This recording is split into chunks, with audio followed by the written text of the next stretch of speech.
नमस्कार। देखिए, कहा जाता है ना कि चोर चोरी से जाए लेकिन हेरा फेरी से न जाए। तो पाकिस्तान का भी हाल कुछ इसी तरह का है और चूंकि वहाँ स्थितियां बहुत खराब हो गई हैं, 13वीं बार IMF इंटरनेशनल मॉनेटरी फंड से कर्ज लेना पड़ा है, बेल आउट पैकेज उसको आप कह सकते हैं, देश चलाने के लिए। जो दुनिया के देश हैं अब वो पाकिस्तान के साथ इसलिए भी रिश्ता नहीं रखना चाहते क्योंकि धीरे धीरे करके चीन की कॉलोनी के तौर पर पाकिस्तान बनता जा रहा है। जो सीपेक है, चाइना पाकिस्तान इकोनॉमिक कॉरिडोर, वो तो है ही, उसके अलावा भी जो इनके बड़े शहर हैं पाकिस्तान के, उसको गिरवी रख रहा है। अब इस सब में उसके पास रास्ता क्या बचा? तो रास्ता उसके पास एक बचता है कि हम हिंदुस्तान से लड़ रहे हैं, हम हिंदुस्तान को मुश्किल में डाल रहे हैं। कैसे? तो इतने लंबे समय तक जो आतंकवाद के जरिए मुश्किल में डालने की कोशिश थी, अब वो उनकी मुश्किल बढ़ गई है। यहां जो भी लोग थे जो पाकिस्तान के पैरोकार थे, उनकी भाषा बोलते थे, पाकिस्तान के पक्ष में खड़े हो जाते थे, वो सब के सब अब नहीं खड़े हो पा रहे हैं। क्यों? क्योंकि भारत सरकार की पॉलिसी बहुत स्पष्ट है, no nonsense policy to terrorism. Kashmir को लेकर किसी तरह का भ्रम नहीं है। इसीलिए IG विजय कुमार 26 जुलाई को प्रेस कॉन्फ्रेंस में कहते हैं कि अब कोई भी श्रीनगर का निवासी आतंकवादी नहीं बचा है। ये बड़ी बात थी और 150 के करीब आतंकवादी मारे जा चुके हैं। और जो पूरा का पूरा कहें कि एक सेना, अर्धसैनिक बल, जम्मू कश्मीर पुलिस, वो पाकिस्तान के किसी भी प्रोपेगेंडा को नहीं चलने दे रही। और सबसे जो अच्छी बात है कि जो कश्मीर में लोग हैं वो ये मान रहे हैं कि इतने वर्षों तक हमसे गलती हुई। हालांकि ऐसा नहीं है कि एकदम से सब मान गए हैं, बहुत बड़ा हिस्सा है जो अभी भी मानने को तैयार नहीं। लेकिन पाकिस्तान पिट रहा है और ये छोटी पिटाई है। बड़ी पिटाई के बारे में मैं आपको बता रहा हूं जो आज TS तिरुमूर्ति साहब ने बताया। TS तिरुमूर्ति कौन है? TS तिरुमूर्ति हैं भारत के स्थायी प्रतिनिधि संयुक्त राष्ट्र संघ में।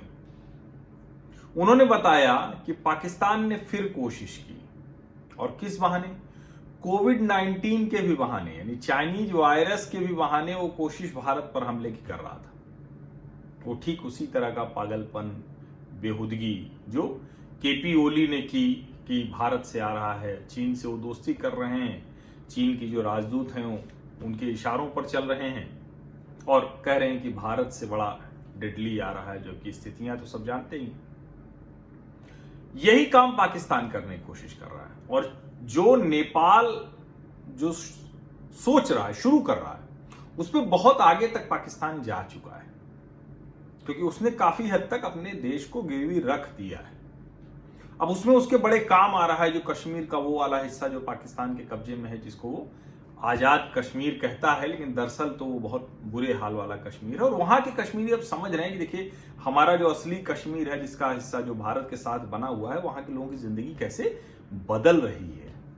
खास करके 370 अनुच्छेद जो हटा, जिसके 1 वर्ष पूरे हो रहे हैं, उसके बाद कैसे वहां पूरी तरह से लोगों को मौके मिल रहे हैं, सम्मान मिल रहा है, वो भारतीयों की तरह ही बर्ताव हो रहा है उनसे। अब यहां कहने को तो आजाद कश्मीर वो कह दिया, नाम दे दिया, लेकिन उनकी गुलामी का आलम यह है कि वहां जो उपयोग हो जाता है उपकरण, उसको वो भेज देते हैं अस्पताल, सैनिक मिलिट्री हॉस्पिटल तक जो मुजफ्फराबाद का है उसमें तक में भेज देते हैं। और पूरे के पूरे जो POK जो एक तरह से कहें कि जो कब्जा कर रखा है कश्मीर का इलाका, उसका इस्तेमाल वो वहां के लोगों की जिंदगी बदलने के लिए नहीं कर रहे हैं, वो कर रहे हैं आतंकवादी बनाने के लिए। ये वही 40,000 आतंकवादी हैं जो यहां से ट्रेंड होते हैं, जिसको पाकिस्तान के प्रधानमंत्री इमरान खान ने अमेरिका में जाके स्वीकार कर लिया। दुनिया भर के जो बड़े बड़े खतरनाक संगठन हैं उन सब की कहें कि सिर्फ प्रशिक्षण भूमि नहीं, उनका जो एक बुनियादी जो ढांचा है जो उनके बड़े खूंखार आतंकवादी हैं, जो यूएन की लिस्ट में हैं, सैंक्शन जिस वजह से लगा हुआ है, जिसकी वजह से एफएटीएफ की ग्रे लिस्ट में है, उन सब की जमीन पाकिस्तान है। और इसीलिए जब टीएस तिरुमूर्ति साहब बताते हैं, उन्होंने कहा कि पाकिस्तान की कोशिश फिर से नाकाम हो गई है। तो कौन सी कोशिश है वो यूनाइटेड नेशंस में कोशिश कर रहे थे।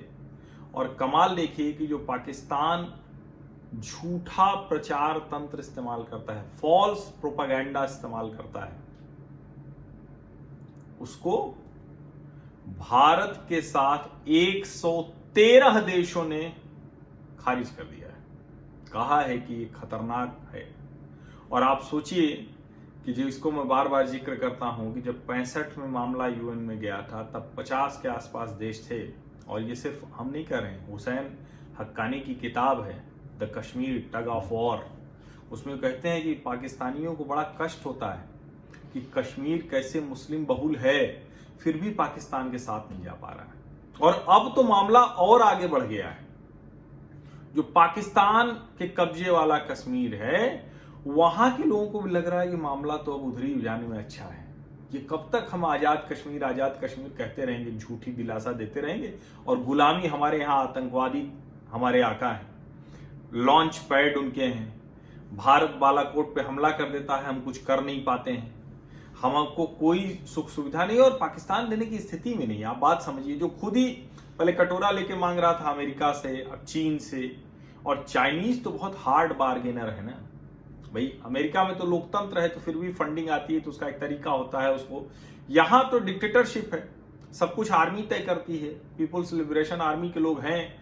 अब जगह जगह कॉलोनी बना के रह रहे हैं, पाकिस्तानी लड़कियां गायब हो जाती हैं, पाकिस्तान के लोगों को हाईवे पे नहीं चलने दिया जाता है, ऐसे वीडियोज आ रहे हैं।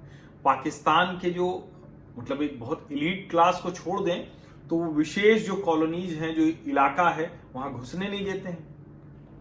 अब वो क्या कर रहे हैं, जो मैंने शुरू में कहा खिसियानी बिल्ली खंबा नोचे, तो कुछ नहीं हुआ, तो उन्होंने कहा अच्छा ठीक है, हम भारत के कुछ हिस्सों को दिखाएंगे पाकिस्तान के नक्शे में। दिखा लीजिए। आजकल चीन जिनको जिनको ये सब कहता है, वो सब नक्शे में दिखा रहे हैं। क्यों?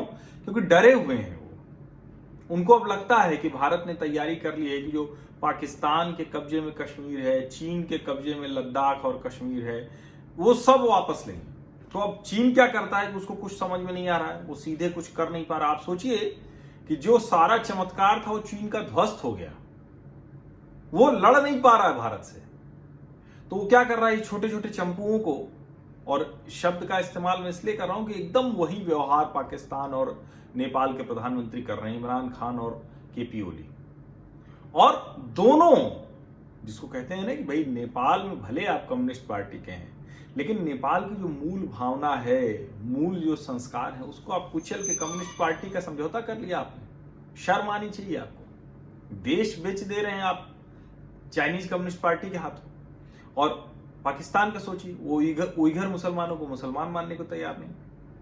अच्छा, वो उइघर मुसलमानों का क्या, वो तो बलूच, सिंधी, गिलगिट बाल्टिस्तान के लोग, सबको तो वो मतलब एकदम जो कहते हैं ना कि दोयम दर्जे का व्यवहार कर रहे हैं। तो उनके यहाँ मुसलमान होना भी कोई अब बहुत, जिसको कहते हैं ना कि वो कोई प्रिविलेज नहीं रह गया है। मुसलमानों में भी मुसलमान होइए तो पाकिस्तान में रहिए। तो ये तो स्थिति है। और शाह महमूद कुरैशी इसीलिए जब ये मुद्दा उठाते हैं तो फिर पिट जाते हैं। और उन्होंने बताया, जो टीएस तिरुमूर्ति साहब हैं, कि नवंबर 1965 में हुई बैठक के बाद आज तक ऑन रिकॉर्ड कोई बैठक यूनाइटेड नेशंस में कश्मीर के मसले पर नहीं हुई। और जो ऑफ रिकॉर्ड बैठकें हुई भी हैं, उसमें अभी चीन को छोड़कर कोई देश पाकिस्तान के साथ नहीं खड़ा हुआ। बुरी तरह से पिटा है वहां यूनाइटेड नेशंस। और जो ये बैठक भी हुई है, रिकॉर्ड में भी नहीं दर्ज हुई। यानी ये भी नहीं दर्ज हुआ कि एक कोई चीन की बात, ये इसको रिकॉर्ड में नहीं दर्ज किया गया।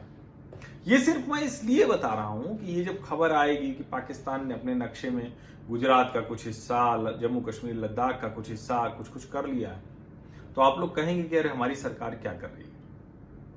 तो आपकी जानकारी के लिए, लिपुलेख, काला पानी और लिम्पियाधुरा, इसको भी नेपाल ने अपने नक्शे में शामिल कर लिया है। और हमारी सरकार क्या कर रही है, वो ये कर रही है कि ये तीनों के तीनों गांव भारतीय गांव हैं, भारत के ही कब्जे में हैं। और जब मैं कब्जे में कह रहा हूं तो ये कोई कब्जे में हमने जाके लिया नहीं, अभी लड़ाई नहीं लड़ी है, ये पहले से हमारा हिस्सा है। और ब्रिटिश के समय में भी अलग अलग समय पे कई बार इस पर बातचीत हुई, लेकिन उसमें ये गांव शामिल नहीं किए गए। इन गांवों के जो बड़े बड़े अधिकारी हैं, मैं पूरी एक अलग से वीडियो बना चुका हूं कि कैसे वो भारत की अलग अलग सेवाओं में बड़े पदों पर है। लेकिन नेपाल वही कर रहा है जो चीन चाहता है, चाइनीज कम्युनिस्ट पार्टी चाहती है, शी जिनपिंग चाहते हैं। पाकिस्तान भी वही करने की कोशिश कर रहा है, लेकिन इससे उन्हें कुछ हासिल नहीं होने वाला है। ये आप तय मानिए कि इससे उन्हें कुछ हासिल नहीं होने वाला है। चलिए, मैं क्योंकि अयोध्या में हूं, मैं 5 अगस्त यहां महत्वपूर्ण है, कश्मीर में भी 5 अगस्त महत्वपूर्ण है। जम्मू कश्मीर लद्दाख की टीस उन्हें परेशान कर रही। अब अयोध्या में भव्य श्री राम मंदिर है, तो उसकी जो चीजें हैं वो देख के उससे भी उनको मुश्किल है। लेकिन सबके बाद उनकी टीस यही है कि भारत में तो मुसलमान भी वो भारत के साथ ही खड़ा है। अब कुछ लोग होंगे, तो कुछ लोग तो उल्टी सीधी बात करने वाले सब जगह होते हैं, और जो ऐसी बात कर रहे हैं उनकी गलतफहमी दूर हो रही है, हो गई है। जो बची खुची होगी वो आगे हो जाएगी, उसको लेके बहुत कड़वाहट नहीं घोलने की जरूरत है, जो बेहतर बातें हैं वो करने की जरूरत है। लेकिन उसका कष्ट सोचिए कि कश्मीर में वो सोचता था कि चूंकि मुसलमान हैं तो इसलिए वो उसके पक्ष में सब चले जाएंगे, कश्मीरी उधर जाने को तैयार नहीं है। और जो कश्मीर का वो हिस्सा जो पाकिस्तान के कब्जे में है, वहां के लोग भी अब उधर रहने को तैयार नहीं हैं। पिटाई पाकिस्तान की जारी है, संयुक्त राष्ट्र संघ से लेकर और खुद पाकिस्तान के कब्जे वाले कश्मीर तक। इसलिए मैं कह रहा हूं कि मतलब किसी भी बात पर प्रतिक्रिया देने के पहले पूरा संदर्भ समझना जरूरी है।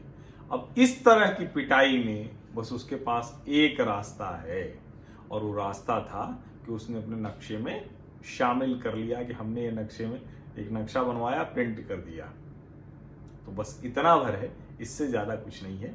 बहुत बहुत धन्यवाद आप सभी लोगों का। और कल चूंकि सुबह से लगातार मैं TV9 भारतवर्ष पर रहूंगा, और ये अयोध्या में जो भव्य श्री राम मंदिर भूमि पूजन हो रहा है उसकी चर्चा होगी, तो वो आप लोग देखिएगा अगर समय मिलेगा आप लोगों को। और उसके अलावा ये चर्चा मैं करता रहूंगा, तो कल शायद बहुत बातचीत नहीं हो पाएगी, रात में संभवतः आपसे बातचीत होगी। बहुत बहुत धन्यवाद आप सभी लोगों का।